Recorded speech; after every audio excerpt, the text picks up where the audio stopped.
On today's show, we've reached the quarter mark of the season, so it's time for the Starters Q1 quarterly report. Which teams are undervalued? Who's become a blue chipper? And which teams need to diversify? And who knew that wolves could fly in our top 10 plays of the week? It's Friday, December 2nd. The Starter starts now.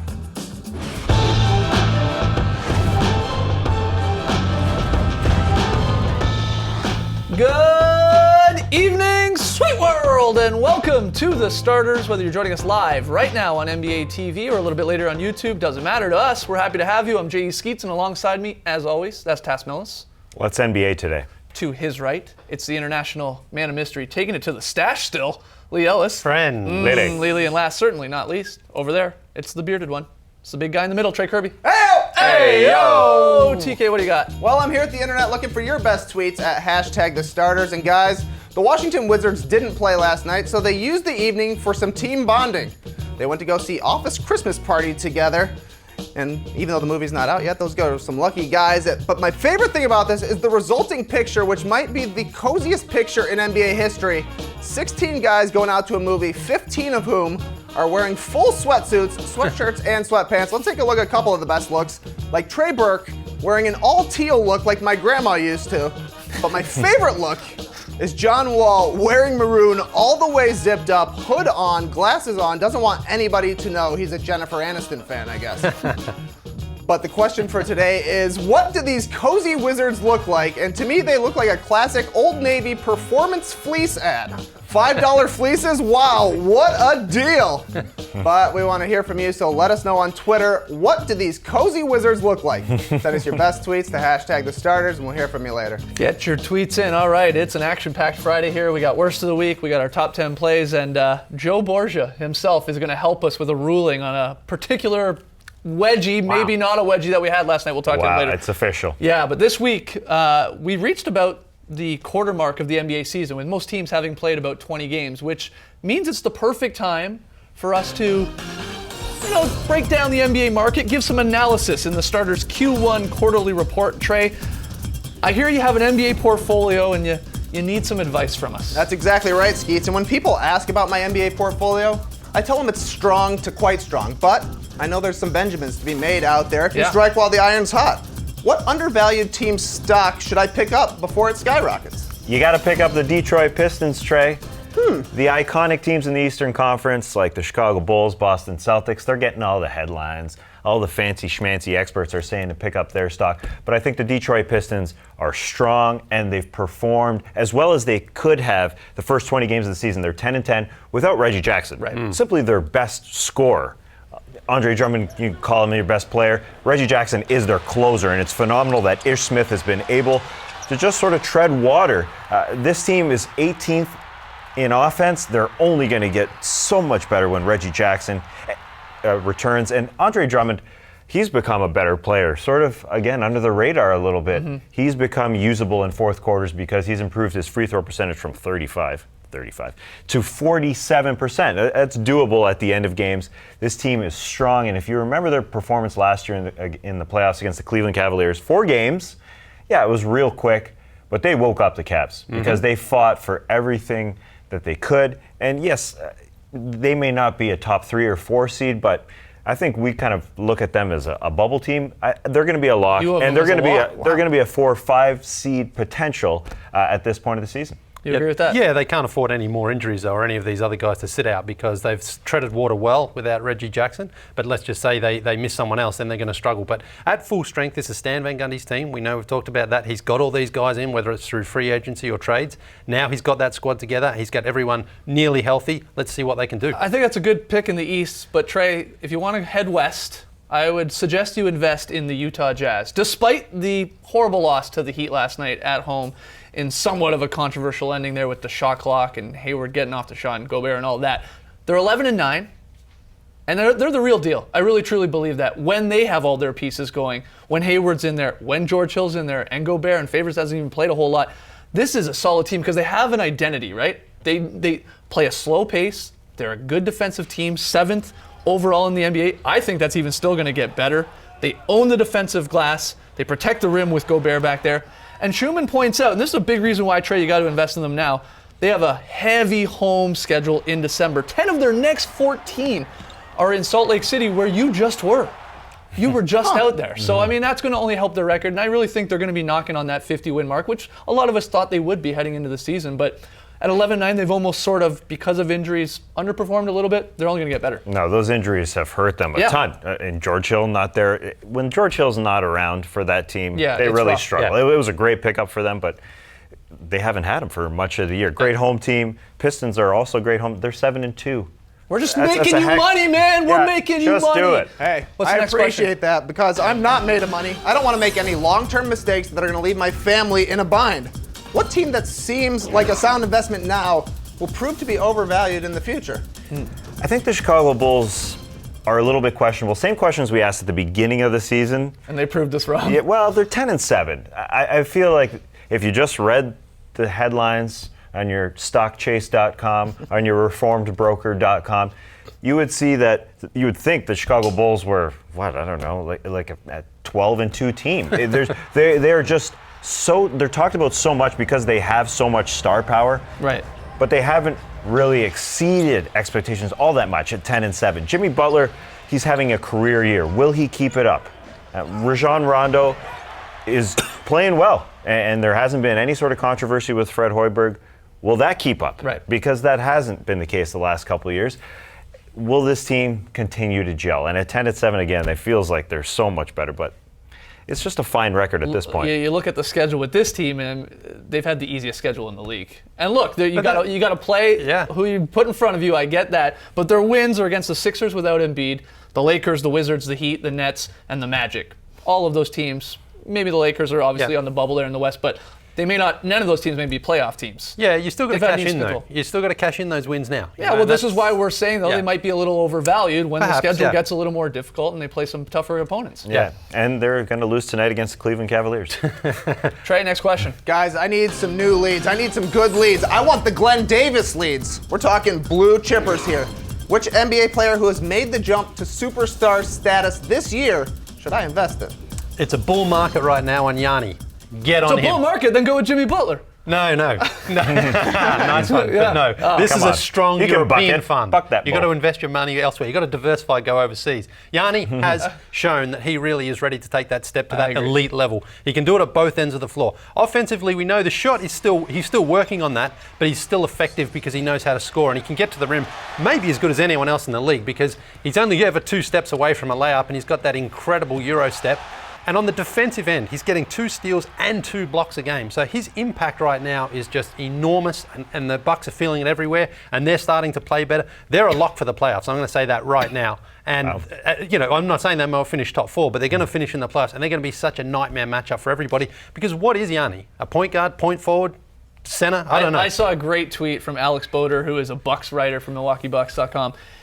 He says, Yanni has more points than Carmelo, more rebounds than Blake, more assists than Mike Conley, more steals than Kawhi Leonard, and more blocks than Serge Ibaka.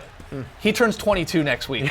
That's... I'm sold. I mean, he really is... If he's not there yet, he is knocking on the door of an elite superstar-like player. And I don't... We never want to go overboard with these guys, because we do. We did it with Anthony Davis in the past. We've done it with, Karl Anthony Towns in the past.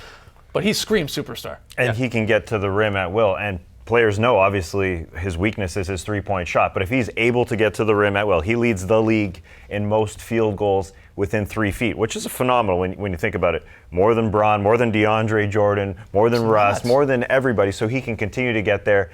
You want security in your portfolio, pick an NBA player that can get to the rim at will. And yeah, maybe he adds a three-point shot down the line. It's coming along. It's not the worst shot we've ever seen. No, it's not the worst. He shoots, it's only 20% right now. But you want a little international representation in your portfolio. Apparently, Dirk Nowitzki's personal shooting coach, I should say, Holger Geschwinder, has asked Giannis Antetokounmpo, come on over. I'll teach you how to shoot.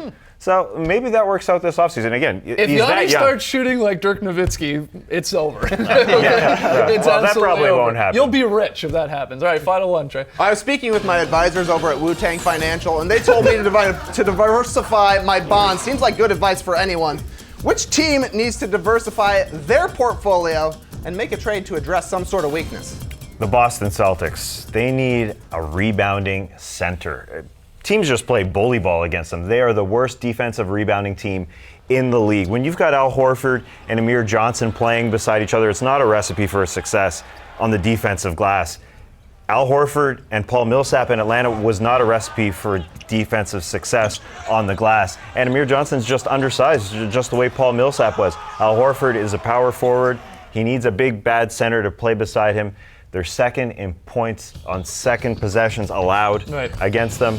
They just need somebody big and grabbing boards. And the Atlanta Hawks, you see them with Dwight Howard there. His teammates are happy. He's just grabbing boards. And that's, Al Horford left that situation. It wasn't a good rebounding situation then. Celtics aren't now. Good luck with your portfolio, Trey. I very much appreciate it. I don't know anything about money. I spend it all on clothes. Hey, well, you got the best shoe game in the world. You diversified that look. That kimono used to be closed. Now it's open. Lots more still to come, including our top 10 plays and Tass's worst of the week. Don't go anywhere.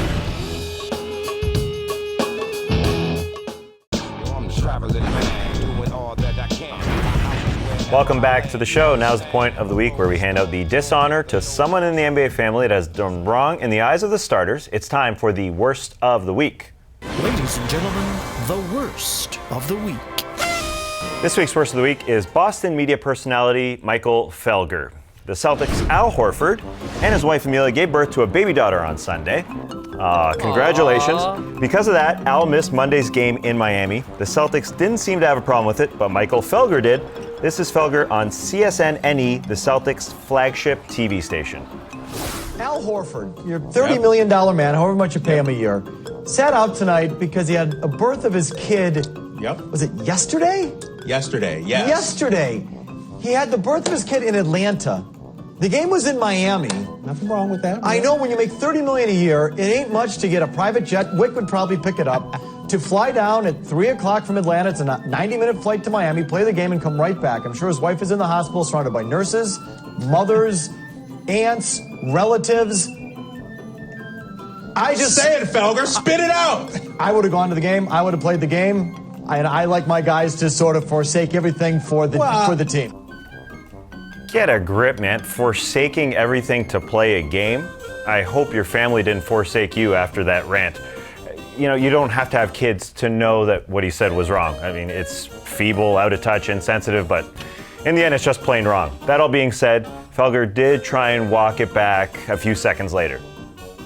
If there were complications, then, okay, take that all off the table. If the mother or the child or something happened where there were complications, then I totally understand that. But if it's just a generic childbirth, Felger, it's a November basketball game against one of the... A generic childbirth. What? Okay, I think we're done here. Michael Felger, your worst of the week. Lee, were you a generic childbirth? I may have been, I'm not sure. I can't remember. Just popped up. Generic childbirth. Okay, that's a good one. That's a good yeah. one, though. I am curious. Did you consider, after Thursday night, the late game, of course, in double overtime, did you consider going with Sir Kicks-a-Lot in Draymond Green? Because it wasn't as kicky. It wasn't as kicky as his other kicks. What are you talking about? Because he hit him on the downswing. If you get it from this angle here, it's not like he got him there. He got it right there, and James Harden, he got him in the face. No doubt. He got issued. It's a mistake. Flagrant foul. It's wrong. And in the end, it really hurt the team because they were down 3. He got fouled. He was going to the line. He split him, but then the Rockets got 2 shots and the ball. Ended up being a 4-point swing, and then it was over. I appreciate how the refs made it a point of emphasis this year. Yeah. And they made the call. They've made it perfectly clear you can't go flailing your leg. Why is he flailing his legs? What's he trying to do? Well, we've seen him do that so much. What's he in the trying past. to do, though? I'm just saying that may be part of his reaction of how he competes and contests. I'll tell you what he's trying to do. He's either one, flailing to sell contact. Maybe. Or he's trying to create space. That's what he's doing. It's not just random now. I know He's just kicking guys? I know he's very flexible, though. I'd love to have that flexibility. I think they got it right. When we come back, count down the top 10 plays of the week. Don't go anywhere.